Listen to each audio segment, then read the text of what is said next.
अगली बड़ी खबर, जहां दिल्ली एनसीआर में खतरनाक लेवल पर पॉल्यूशन पहुंच चुका है। तो बड़ी खबर, आनंद विहार का एक्यूआई लेवल 760 दर्ज किया गया है। नई दिल्ली में 673 एक्यूआई लेवल रहा है। साथ ही पॉल्यूशन की चादर में अक्षरधाम पूरी तरह से ढक चुका है। लोगों को सांस लेने में परेशानी हो रही है, आवाजाही में कई तरह की दिक्कतें हो रही है और घरों से निकलना अब लोगों का बहुत ज्यादा मुश्किल हो चुका है। तो बड़ी खबर, जहां आपको अलग अलग जगहों की तस्वीरें भी साझा करेंगे, इसके साथ एक्यूआई लेवल कितना है वो भी आप तक पहुंचाएंगे। लेकिन इस वक्त जो हालात हैं वो बेहाल नजर आ रहे हैं। आनंद विहार का जो एक्यूआई लेवल है वो 760 दर्ज किया जा रहा है। इसी से अंदाजा लगाया जा सकता है कि अक्षरधाम के आसपास या अक्षरधाम के पूरे एरिया में जो लोग रह रहे हैं उन्हें किस कदर सांस लेने में तकलीफ हो रही होगी। विशेषकर बुजुर्गों को और बच्चों को कितनी परेशानियों का सामना इस वक्त करना पड़ रहा होगा। नई दिल्ली में 600 के पार एक्यूआई लेवल है और ऐसे ही दिल्ली के अलग अलग जगहों में एक्यूआई लेवल 400, 500, 600 के पार पहुंच चुका है, जो कि गंभीर श्रेणी में दर्ज किया जाता है।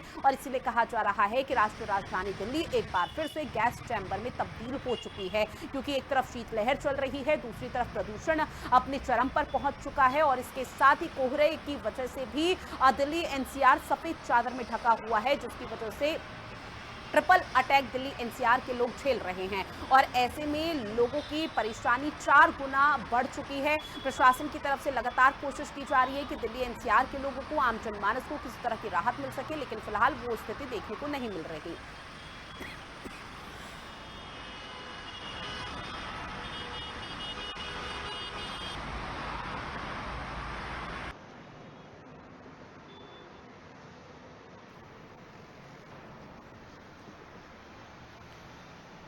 और देखिए, अलग अलग जगहों से मेरे सहयोगी भी हमारे साथ लाइव बने हुए हैं। केशव मोहन मिश्रा दिल्ली से लाइव है, देव वर्मा गाजियाबाद से, महेंद्र माही नोएडा से हमारे साथ जुड़े हुए हैं। और सबसे पहले केशव, आप ही के पास आते हुए, दिल्ली के क्या हालात है, क्योंकि दिल्ली एनसीआर के लोग इस वक्त न सिर्फ प्रदूषण बल्कि शीतलहर और कोहरे की सफेद चादर से दिल्ली एनसीआर जो ढका हुआ है उससे भी जूझ रहे हैं। तो किस कदर परेशानी दिल्ली एनसीआर के लोगों को?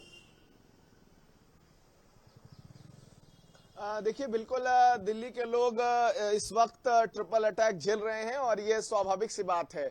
और इस वक्त जब राजधानी दिल्ली के लोग लगातार एक्यूआई का बढ़ती एक्यूआई का सामना कर रहे हैं और आज के दिन में दिल्ली के अलग अलग जगहों पर 500, 600, 700 एक्यूआई है। और मैं आपको तस्वीर दिखा रहा हूं कि आज के दिन सड़कों पर कोहरे की चादर नहीं है, धुंध नहीं है, लेकिन उसके बावजूद ये प्रदूषण की चादर है जो दिल्ली को लगातार धुंधली कर रही है। और विजुअलिटी इसी वजह से शायद आज के दिन भी सड़कों पर कम नजर आ रही है। लेकिन सवाल यही है कि आखिरकार साल दर साल सरकार प्रशासन जिस बात का जिक्र करता है, लेकिन ये तस्वीरें धुंधली रहती हैं और इसको लेकर सरकार के बड़े दावे और वादे खोखले नजर आते हैं। बहरहाल इस वक्त जब हम जिक्र करें तो राजधानी दिल्ली में ग्रेड 4 लागू हो गया है और ग्रेड 4 के तहत दिल्ली में पाबंदियां ज्यादा बढ़ जाती हैं। जहां हम जिक्र करें BS3, BS4 के वाहन हो, उन पर भी प्रतिबंध रखता है। पीयूसी को लेकर सरकार की तरफ से नियम बनाए गए थे, वो बेहतर नहीं रहे और ये तस्वीरें सबने देखी, हमने वो तस्वीरें दिखाई भी। लेकिन सवाल ये है कि आखिरकार दिल्ली में प्रदूषण को लेकर सरकार के जो दावे और वादे हैं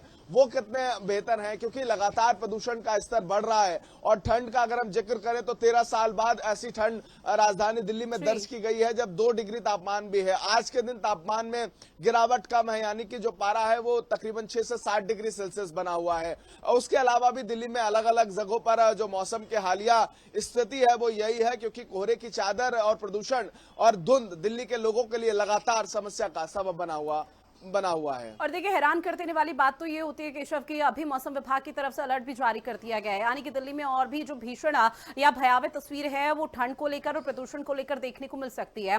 बहरहाल देव वर्मा, आपके पास आते हुए, चूंकि दिल्ली एनसीआर के तो हालात बेकार हैं, लेकिन गाजियाबाद में क्या स्थिति सुधर पा रही है अब? जी बिल्कुल, गाजियाबाद की अगर हम बात करें तो गाजियाबाद की स्थिति भी बरकरार वैसे ही नजर आ रही है जैसी दिल्ली एनसीआर की है। अगर हम गाजियाबाद की बात करें, आज का जो गाजियाबाद का एक्यूआई लेवल है जी। वो 660 पार हो चुका है। गाजियाबाद के कुछ इलाके ऐसे भी हैं जहां पर 800 पार एक्यूआई लेवल नापा गया है। हम्म। आप इस बात से अंदाजा लगा सकते हैं कि गाजियाबाद की स्थिति क्या हो गई होगी। लेकिन जहां प्रशासन जो है बड़े बड़े दावे करता है, वो दावे फेल होते हुए नजर आ रहे हैं। प्रशासन के दावे ये होते हैं कि हम पॉल्यूशन पे जो है बहुत कंट्रोल कर रहे हैं।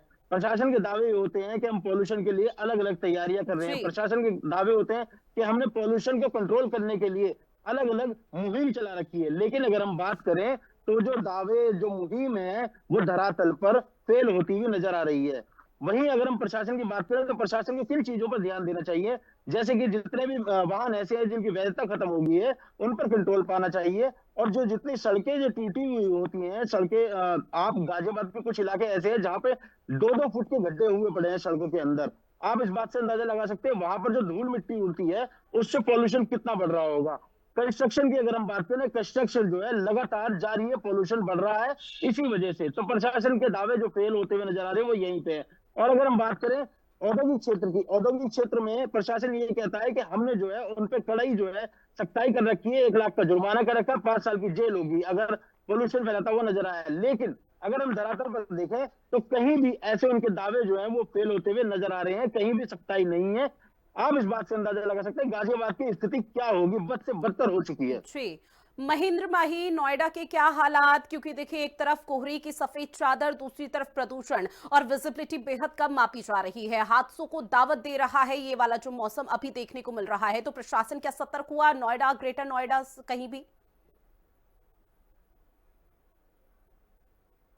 सर की खासकर नोएडा, ग्रेटर नोएडा की तो कह सकते हैं कि अधिकारियों ने और सरकारों ने दिल्ली एनसीआर के लोगों को अनाथ अनाथ की तरह एक तरीके से बिहेव कर रहे हैं, क्योंकि अब ना सड़कों पर आपको साफ सफाई करते हुए दिखाई देगी, ना वो पानी का जो स्मोक गन होगा छिड़काव करते हुए दिखाई देगा, ना ही पेनल्टी दिखाई देगी, ना ही वो जो एनजीटी के जो आदेश थे वो धरातल पर अब दिखाई देंगे। तो ऐसे में कह सकते हैं अब अधिकारियों ने छोड़ दिया कि आप जिस स्थिति में है उस स्थिति में रहिए। और आज भी देखिए पॉल्यूशन जो है नोएडा की बात करें तो 460 नोएडा में है और 520 ग्रेटर नोएडा में दर्ज किया गया। तो आप समझ सकते हैं कि जो हालात है बद से बदतर है। दिल्ली एनसीआर के जो लोग हैं गैस के चैम्बर में रहने के लिए मजबूर हो रहे हैं, जहरीली हवा लेने के लिए मजबूर हो रहे हैं। सबसे ज्यादा इस जो वायु है, जो खराब हवा है, उसकी वजह से सबसे ज्यादा जो परेशान है वो घर के जो मासूम बच्चे हैं जिनके फेफड़े बिल्कुल एकदम स्वस्थ होते हैं, वो जहरीली सांस लेने को मजबूर हो रहे हैं। घर पे जो बड़े बुजुर्ग हैं वो जहरीली सांस लेने को मजबूर हो रहे हैं, मगर अधिकारियों को अब कोई फर्क नहीं पड़ता। देखिए बीते दिनों से हम देख रहे हैं कि ना ही सड़कों पर कोई एंटी स्मोक गन दिखाई दे रहा है, ना ही वो पानी का छिड़काव दिखाई दे रहा है। चाहे अधिकारियों की बात करें जो सड़कों पे निकलते थे, देखते थे कौन पॉल्यूशन फैला रहा है तो उसके ऊपर चालान काटा जा रहा है, तंदूर जल रहे हैं, फैक्ट्रियों में काम हो रहा है, जो इंडस्ट्रियल इलाके है, जो बिल्डर है वो लगातार काम कर रहे हैं। तो आप समझ सकते हैं किस तरीके से स्थिति जो है नोएडा और ग्रेटर नोएडा में बनी है। और ये तो अभी सामान्य हालात है, आने वाले दिनों में देखिए किस तरीके से आईएमडी ने बताया कि अभी मौसम और खराब होगा तो उसमें देखा जा सकता है कि पॉल्यूशन किस तरीके से बढ़ता जा रहा है। सोचिए कुछ दिन पहले यही दिल्ली एनसीआर था जहां पॉल्यूशन 220 पहुंच गया था, क्योंकि तेज हवा चल रही थी, हल्की बूंदी बारिश हुई थी। मगर उसके बाद देखिए अब जो हालात है बिल्कुल बदल चुके हैं, जो सिचुएशन है बिल्कुल आउट ऑफ कंट्रोल है। जो चाहे नोएडा प्राधिकरण की बात करें, ग्रेटर नोएडा प्राधिकरण की बात करें, हर कोई अपने दफ्तर में बैठा है, कोई बाहर निकलने को राजी नहीं है। तो उसका खामियाजा ये भुगतना पड़ रहा है कि देखिए ग्राफ 4 के नियम के उल्लंघन तो चल ही रहे और अब से नहीं चल रहे, सितंबर के महीने से चल रहे। केवल अधिकारी खाना पूर्ति करते हैं, एक दो चालान काटते हैं और फाइल बनाते हैं, सोशल मीडिया पे फोटो शेयर करते हैं और उनको लगता है कि पॉल्यूशन अब बिल्कुल समाप्त हो गया। मगर बिल्कुल, और सीधे तौर पर लापरवाही हर जगह देखने को मिल पा रही है। बहरहाल